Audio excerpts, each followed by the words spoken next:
যারা নিয়মিত বিড়ি, তামাক, জর্দা, সিগারেট, গুল, নেশাদার দ্রব্য খায়, পান করে, তারা জান্নাতে যাবে না। আমাদের এলাকার অনেক হুজুর জর্দা খান, শীতাল লাগি খান, আপনারা ইতা বালা না, ইতা সারি দাও। জর্দা দিয়ে পান খাওয়ার বিধান কি? যদি প্রশ্ন করতেন সিগারেট পান করা কি, একটু খুশি হইতাম। সম্মানিত মুহতারাম মেহমানদের কাছে জানার বিষয় হলো যে জর্দা গুল খাওয়া জায়েজ কি? যদি অন্যায় হয় তাহলে আমাদের মধ্যকার অনেক আলেম ওলামা যারা জর্দা গুল খায় তাদের ব্যাপারে বলার জন্য বিশেষভাবে অনুরোধ রইল।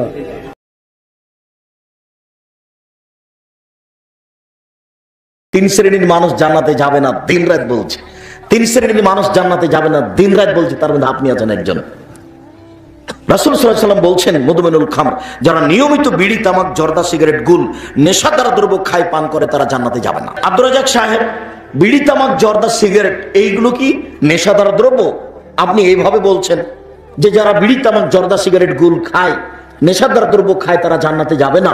তো বিড়ি, তামাক, জর্দা, সিগারেট যে নেশাদার দ্রব্য, এটা আপনি প্রমাণ করেন তো দেখি। একেবারেই সহজ। রাসূল সাল্লাল্লাহু আলাইহি ওয়াসাল্লাম বলছেন, মাসকারা কাসির হুফাকারিল হু হারাম, যে জিনিসটা বেশি খেলে বিবেকের ক্ষতি হবে তার কমও হারাম। এটা হাদিস, আল্লাহ রাসূল বলেছেন। এমন এক বাক্য আল্লাহ রাসূল বলে দিয়েছেন, কিয়ামত পর্যন্ত পৃথিবীর সব জায়গাতে চলবে। যে জিনিস বেশি খেলে বিবেকের ক্ষতি হবে তার কমও হারাম। তা আপনার পাশের একটা লোককে হাফ কেজি জর্দা খাওয়াইয়া দেন তো এখন, তারপর দেখেন তো কি হয়। যদি হাফ কেজি জর্দা খাওয়ানোর পরে 1 কেজি জর্দা খাওয়ানোর পরে কিছু না হয়, তাহলে জর্দা খান, হারাম বস্তু নয়। আর 1-1.5 কেজি হাফ কেজি খাওয়াইয়া দেওয়ার পরে বিবেকের যদি ক্ষতি হয়, তাহলে জর্দার একটা কণাও হারাম। আমি বলিনি এই কথা, এই কথা মুহাম্মদ সাল্লাল্লাহু আলাইহি ওয়াসাল্লাম বলেছেন। অতএব এই হাদিসের ভিত্তিতে বলছি, বিড়ি, তামাক, জর্দা, সিগারেট, গুল, নেশাদার দ্রব্য খায়, পান করে যারা, তারা জান্নাতে যাবে না। এই বৈঠকে তওবা করে উঠতে হবে। 1978 সালে মৌলানা হেড মৌলানা শীষ মোহাম্মদ সাহেবের দুপুরের খাওয়ার নিয়ে যেতাম। তো ট্রেন স্টেশনের উপর দিয়ে যেতে হতো। তো যারা ট্রেন স্টেশনে থাকে পান বিক্রি করে, তো একজন পান বিক্রেতা আমাকে চিনে, তো একটা পান দিয়েছে, আমি মুখে দিয়ে প্রতিষ্ঠানে ঢুকে গেছি। তো হেড মৌলানা শীষ মোহাম্মদ খুব গাম্ভীর্যপূর্ণ ও খুব মানুষ, সাহসিক মানুষ, আর খুব ভয়াবহ, সামনে কেউ দাঁড়াতে পারতো না। তা আমাকে দেখে বলছে, তুই পান খাচ্ছিস, পান খেয়েই বেড়াস। আমাকে এটা খারাপ লাগলো। আমি পানটা তো আসলে নিজ ইচ্ছায় দিনি, ও দিয়েছে সেজন্য মুখে দিয়েছি। আচ্ছা ঠিক আছে, পান খাবো না। 1978 সাল থেকে নিয়ে এখন পর্যন্ত আমি কোনোদিন পান মুখে দিনি।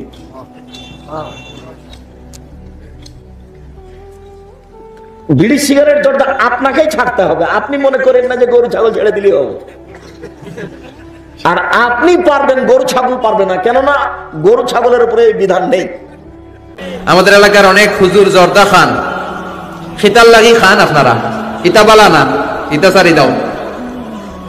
জর্দা খাওয়া কি জায়েজ? আপনার মতামত কি?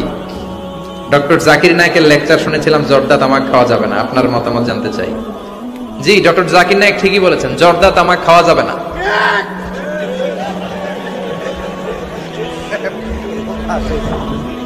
জর্দা তামাক খাওয়া যাবে না, কারণ সিগারেট খাওয়া হারাম, তাই না? যদিও অনেকে হারাম বলতে চায় না, মাকরুহে তাহরিমি বলে। মাকরুহে তাহরিমি বললে তো একই কথা, করিবুন ইলাল হারাম, হারামের কাছাকাছি।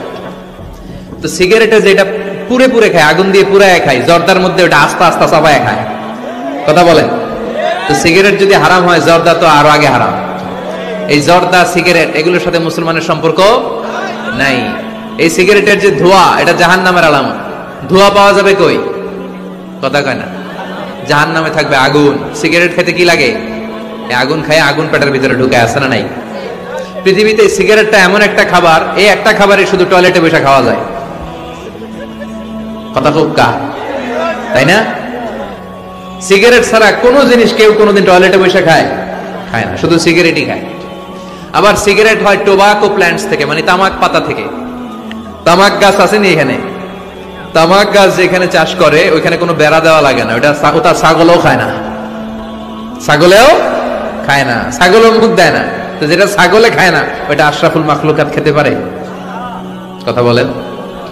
আচ্ছা, পৃথিবীর এইটাই একমাত্র পণ্য যে পণ্যের গায়ে এই পণ্যের বদনাম আর দুর্নাম লেখা থাকে। এটার গায়ে লেখা থাকে স্মোকিং কজেস ক্যান্সার, ধূমপান কর্কট রোগের কারণ, ধূমপান করলে ক্যান্সার রোগ হয়। আছে না নাই? আচ্ছা, কোন চকলেটের গায়ে যদি লেখা থাকে এই চকলেট খাওয়া মাত্রই ডায়রিয়া হয়, খাইবেন? তবু তোরটা তুই খা, তোর ডায়রিয়া হোক। কথা বলেন? কেউ খাবো না, কারণ এইটার বদনাম লেখা এটার গায়ে, খামু কেন? কিন্তু সিগারেটের মধ্যে বদনাম লেখা থাকা সত্ত্বেও মানুষ ধোয়া করে খায়, আর জর্দার মধ্যে এটা আস্থা খায়। এই জন্য সিগারেটও খাওয়া যাবে না, জর্দাও খাওয়া যাবে। কোন আলিম যদি খান এটা ঠিক না, ওই ভাইকে বলবো আপনি ছেড়ে দেন, আস্তে আস্তে অভ্যাস করেন, পারবেন। জর্দা দিয়ে পান খাওয়ার বিধান কি? যদি প্রশ্ন করতেন সিগারেট পান করা কি, একটু খুশি হইতাম। ওটা তো প্রশ্ন করলেন না, সিগারেট পান করা কি, ওটা মাকরুহ তাহরিমা। আর জর্দা যদি নেশা জাতীয় না হয়, শুধুই জর্দা, সেটা দিয়ে যদি সুগ্রাণ হয় জর্দায়, আপনি পান খেতে পারবেন, সেটা মুবাহ। সেটা কি? সেটা কি জায়েজ, আপনি খেতে পারেন। তবে জর্দাটা স্বাস্থ্যের জন্য ক্ষতিকারক, হার্ট অ্যাটাকের ঝুঁকি 70% বাড়ায় দেয় জর্দা। কথা বুঝেন নাই? এখন বলবেন তামাক আছে এই জন্য হারাম হবে না, কারণ আপনি আঙ্গুর দিয়ে শরবত হয়, আবার আঙ্গুর দিয়ে মদও হয়। অথবা তামাক জিনিসটা এটা হচ্ছে তুতুন, তুতুন বলা হয় ফেকার ভাষায়, এটাকে মুবাহ বলা হয়েছে। আপনি যদি এটা দিয়ে সুগন্ধি জর্দা তৈরি করে পান খান, তাতে সমস্যা নেই। আবার এই তামাকটাই যখন আপনি সিগারেটে ভরে টানবেন, ওটা মাকরুহ তাহরিমা হবে, কারণ সেটা দুর্গন্ধ ছড়ায়, সেটা স্বাস্থ্যের জন্য ক্ষতিকারক, এবং সেটা আগুন জাতীয়। কথা বুঝতে পারছেন? সম্মানিত মুহতারাম মেহমানদের কাছে জানার বিষয় হলো যে জর্দা গুল খাওয়া জায়েজ কি? যদি অন্যায় হয় তাহলে আমাদের মধ্যকার অনেক আলেম ওলামা যারা জর্দা গুল খায় তাদের ব্যাপারে বলার জন্য বিশেষভাবে অনুরোধ রইল। বহু চালাক লোক তাদের এতক্ষণ আমাদেরকে ওয়াজ করছেন, এবার আপনি আপনাদের ওয়াজ করেন। দেখেন, ইসলামী শরিয়ার মূলনীতি বুঝেন। মাতউমাত, খাবার, খাবারের ক্ষেত্রে ইসলামী শরিয়ার মূলনীতি কি? খাবারের ক্ষেত্রে ইসলামী শরিয়ার মূলনীতি হলো আসলু শাই আল ইবাহা। সব খাবার খাওয়া জায়েজ, শুধু ওই খাবার খেতে পারবেন না যে খাবার খাওয়া সুস্পষ্ট হারাম। যেমন আমরা 7 আপ খাই, 7 আপ খাওয়া জায়েজ কেন? কারণ এটা হারাম, এটার পক্ষে নস নাই। আমরা পাঙ্কাশ মাছ খাই, পাঙ্কাশ মাছ খাওয়া হালাল কেন? নবী তো জীবনে পাঙ্কাশ মাছ খান নাই। কোন হাদিসে পাঙ্কাশ মাছ খাওয়ার কথা আছে? চ্যানেল সব নাই। আমরা চাইল খাই, আমরা ডাইল খাই, আমরা টমেটো খাই। আল্লাহ নবী তার জীবনে টমেটো খাইছেন? টমেটো খাওয়ার কথা কোন হাদিসে আছে? আমরা শশা খাই না? শশা আমরা আরো কি খাই? কপি খাই। তারপরে বাংলাদেশি সবজি কি আছে? বেগুন খাই, তারপরে বরবটি খাই, তারপরে সিম খাই, পেঁপে খাই। এগুলা নবী জীবনে খান নাই, এগুলা খাওয়ার কথা কোনো হাদিসে নাই। এগুলা খাওয়া হালাল কেন? কারণ খাবারের ক্ষেত্রে ইসলাম শরিয়ার মূলনীতি হলো আসলু শাই আল ইবাহা। প্রত্যেক ওই খাবার খাওয়া হালাল যে খাবার নিষেধের পক্ষে কোনো দলিল নাই, শুধু ওই খাবারটা খাওয়া হারাম যেটা নিষেধের পক্ষে দলিল আছে। নিষেধের দলিল নাই এমন সব খাবার খাওয়া হালাল। টমেটো খাওয়া হারাম, দলিল নাই, এজন্য হালাল। কপি খাওয়া হারাম, দলিল নাই, এজন্য হালাল। পাঙ্কাশ মাছ খাওয়া হারাম, দলিল নাই, এজন্য হালাল। এবার আপনি যদি বলেন জর্দা হারাম, দলিল দেখান, দেখান। দলিল আমি দিব না। যদি আপনি হারাম বলেন দলিল লাগবে, যদি হারামের দলিল না থাকে ওটা অটোমেটিকলি হালাল। কষ্ট পাইয়েন না। আমাদের সিলেটে অনেক শাক আমরা এমন খাই। আমি যদি আমার বাড়ি সিলেট, আমি সিলেট কোথায় আর রংপুর কোথায়? আমাদের সিলেটে যদি আমি অনেক শাক খাই, যদি আমি আইনা আপনাদের এলাকায় দেখাই, বলবেন এগুলো তো ঘাস। আবার আপনাদের এলাকায় এমন বহু শাক আছে, যদি আমাদের সিলেট নিয়ে যান, বলবেন এগুলা তো ঘাস। এগুলা হলো মাতউমাত। প্রত্যেক এলাকায় যে খাবারটা, ওটার পক্ষে যদি হারামের দলিল না থাকে, ওইটাই হালাল হওয়ার জন্য দলিল। এবার প্রশ্ন হলো, জর্দাকে আপনি যে হারাম বলছেন, নস দেখান। যদি নস দেখাইতে না পারেন, হালাল হওয়ার জন্য এটাই যথেষ্ট। হ্যাঁ, আমরা বলি না খাওয়া ভালো, কারণ স্বাস্থ্যের জন্য ক্ষতিকর। কিন্তু স্বাস্থ্যের জন্য ক্ষতিকর হলে যদি হারাম হয়ে যায়, বাংলাদেশের কোনো মাছ আপনি খাইতে পারবেন না, সবগুলোতে ফরমালিন দেওয়া। বাংলাদেশের কোনো খাবার আপনি খাইতে পারবেন না। বলেন ফরমালিন এটা স্বাস্থ্যের জন্য উপকারী না ক্ষতিকর? কিন্তু কোন মাছে যদি ফরমালিন দেওয়া থাকে, সেটাকে আপনি হারাম বলতে পারবেন না? শরিয়াতে তো সহজ না। বাস, এখন আপনি পাইছেন আর হারাম বলে দিলেন। এগুলো হলো বেশি বাড়াবাড়ি।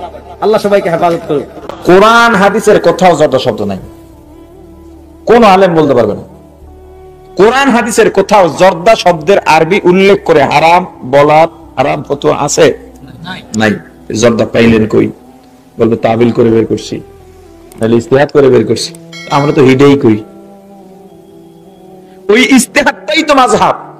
আপনি নিজের মতো করে ঠিকই ব্যাখ্যা দেন, আপনারটা শরীয়ত, আর আমরা ব্যাখ্যা দিলে মাযহাব মানে হারাম হয়ে যায়।